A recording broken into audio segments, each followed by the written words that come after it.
Finally সমুদ্র। এক সমুদ্রের বুকজোড়া ঢেউ আমাদের মন শান্ত করে দেয়।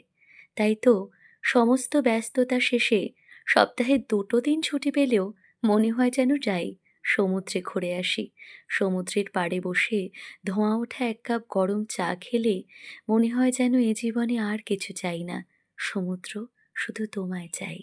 যদিও আমি পাহাড়প্রেমী হয়ে উঠছি দিন, দিন, তবে সমুদ্র, নদী এদের প্রতি কৃতজ্ঞতা স্বীকার করতে আমার কোনো দ্বিধা নেই।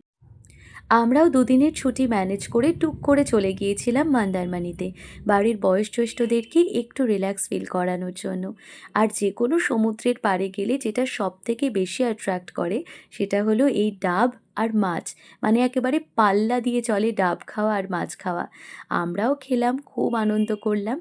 আপনারা তো জানেনই মন্দারমণির বিচগুলো তুলনামূলক একটু ফাঁকা থাকলেও দীঘার সমুদ্রের ঢেউয়ের পাশাপাশি দীঘার মানুষের ঢেউও কিন্তু অনেকটাই বেশি।